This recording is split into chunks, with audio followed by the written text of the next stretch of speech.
Hello दोस्तों, नमस्कार। आज की कहानी एक मूर्तिकार की कहानी है जिसको पढ़ने के बाद आपको बहुत मोटिवेशन मिलेगी।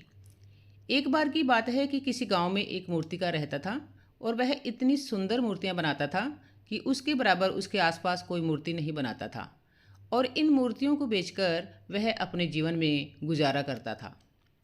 एक दिन उसने महसूस किया और देखा कि उसके माता पिता अब बूढ़े हो रहे हैं, तो उसने मन बनाया कि क्यों ना अपने माता पिता की देखभाल के लिए वह शादी कर ले। वैसे भी उसकी उम्र अब शादी की हो चुकी थी और उसने सोचा कि शादी के बाद उनके माता पिता की अच्छी तरह से देखभाल हो सकेगी। फिर उसने एक गरीब लड़की ढूंढकर विधि विधान से उससे शादी कर ली।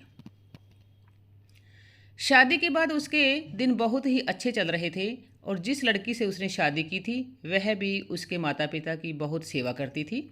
शादी के 10 महीने बाद उसकी बीवी ने एक बेटे को जन्म दिया। बेटा भी बहुत सुंदर था। वह अपनी बीवी और बेटे दोनों को बहुत प्यार करता था। वह अपनी बीवी और बेटे दोनों को देखकर बहुत खुश हो जाता था। बेटा धीरे धीरे बड़ा भी हो रहा था। जब वह अपने पिता को मूर्तियां बनाते देखता था, उसकी भी इच्छा होती थी कि वह भी मूर्तियां बनाए और साथ में मूर्ति बनाने भी लग जाता था। धीरे धीरे उसका मूर्ति बनाने में बहुत इंटरेस्ट बढ़ गया था और धीरे धीरे बेटा बेटा भी बहुत अच्छी मूर्तियां बनाने लगा था। यह देखकर उसका मन बहुत खुश हुआ और उसने सोचा, चलो बेटा भी इस काम में सफल हो गया। और ऐसा करते करते एक दिन उसका बेटा उससे कहीं ज़्यादा अच्छी मूर्तियां बनाने लग गया था।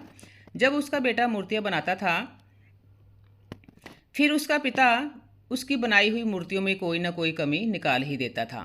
वह हमेशा उससे कहता था कि बेटा, अगली बार उस कमी को दूर करने की कोशिश करना और अगली बार इससे भी ज़्यादा अच्छी मूर्ति बनाना। बेटे ने भी कभी कोई शिकायत नहीं की। वह पिता द्वारा बताई गई कमियों को दूर करने का अधिक से अधिक प्रयास करता था और पिता द्वारा बताई कमियों को सुधारते हुए अपने आदर्शों में सुधार करता रहा। इससे पुत्र के आदर्श अर्थात कलाओं में पिता से बेहतर होने लगी उसकी कलाएं और धीरे धीरे इन सुधारों का नतीजा भी सामने आने लगा। एक समय आया जब लोगों को उसके बेटे की बनाई हुई मूर्तियां बहुत अधिक पसंद आने लगी और लोग उसकी मूर्तियों की अधिक कीमत देकर बेटे की मूर्तियां खरीदना पसंद करने लगे। पिता की मूर्तियां पहले के मूल्य पर ही बिकती रही, इसलिए पिता पुत्र द्वारा बनाई गई मूर्तियों की कमी पूरी कर देता था। बेटे ने बिना सोचे समझे अपने पिता की बात मान ली और पिता के कहे अनुसार मूर्तियों में सुधार करता रहा। बेटे की मूर्ति में पिता को फिर से कोई कमी दिखी और उन्होंने उस कमी को सुधारने के लिए कहा। इतना सुनते ही बेटे का धैर्य जवाब दे गया। जब बेटे ने गुस्से में पिताजी को कहा, आप तो ऐसे बोल रहे हैं जैसे आप कोई महान मूर्तिकार हैं। आप हमेशा मेरे काम में कमियां निकालते रहते हैं। ऐसा लगता है जैसे आप एक महान मूर्तिकार हो, पर फिर भी आपको आपकी मूर्तियों की अच्छी कीमत नहीं मिलती। मुझे लगता है पिताजी, मुझे आपसे सलाह लेने की कोई ज़रूरत नहीं है। मेरी मूर्तियाँ बहुत अच्छी बनी हैं और मैं एक अच्छा मूर्तिकार हूँ। पिता को अपने बेटे की यह बात सुनकर बहुत बुरा लगा। पिता ने फिर अपने बेटे को सलाह देना बंद कर दिया और बेटे की मूर्तियों में कमी निकालना भी बंद कर दिया। कुछ महीनों तक बेटा मूर्तियां बनाता रहा और मूर्तियां बनाकर बहुत ज़्यादा खुश होता और उसे यह भी लगता कि अब उसके पिता की कोई दखलंदाजी नहीं है। फिर धीरे धीरे उसे दिखाई देने लगा कि अब लोग उसकी बनाई हुई मूर्तियों को बहुत कम पसंद कर रहे हैं। अब लोग उसकी बनाई हुई मूर्तियों की प्रशंसा भी नहीं करते जितनी कि पहले करते थे। फिर उनकी मूर्तियों की कीमत भी धीरे धीरे बहुत कम हो गई। पहले तो उसे समझ नहीं आया फिर ऐसा क्यों हो रहा है। फिर थोड़ी देर के बाद जब उसे समझ आया तो वह उदास हो गया। फिर अपने पिताजी के पास गया और अपने पिताजी से पूछने लगा कि पिताजी, ऐसा क्यों हो रहा है। मैं इतनी सुंदर मूर्तियां बनाता हूं और उनकी मुझे कोई कीमत नहीं मिल रही है, ना ही इन्हें कोई ज़्यादा पसंद कर रहा है। पहले तो ऐसा नहीं था। पिता ने अपने बेटे की बात बड़ी ध्यान से सुनी और बेटे के दर्द को महसूस भी किया, जैसे उसे पहले से ही पता हो कि एक दिन ऐसा होगा। बेटे ने पिता की ओर देखा। उसने भी मान लिया कि पिता को इसके बारे में पहले से ही पता था। इसलिए उसने पिता से पूछा क्या आपको पहले से ही पता था कि मेरे साथ ऐसा होने वाला है? पिता ने बेटे का जवाब दिया, बेशक मुझे पता था ऐसा ही होने वाला है, क्योंकि मैं इन परिस्थितियों में से पहले निकल चुका हूँ। तब बेटे ने कहा, तो आपने मुझे समझाया क्यों नहीं? तो पिता ने बहुत धीरे से कहा, बेटा तुम मेरी बात सुनते ही कहाँ हो, मेरे समझाने से तुम समझना ही नहीं चाहते। पिता ने उससे कहा कि बेटा मैं इस बात से पूरी तरह से सहमत हूँ कि मैं अपने बेटे की किसी भी चीज़ के लिए अपनी अच्छी मूर्तियाँ नहीं बनाता और ना ही मैं कोई अच्छा मूर्तिकार हूँ।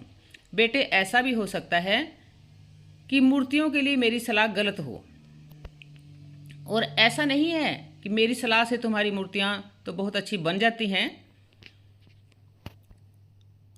परंतु जब मैं तुम्हें तुम्हारी मूर्तियों में कमियां दिखाता था तब तुम अपनी बनाई हुई मूर्तियों से संतुष्ट नहीं होते थे।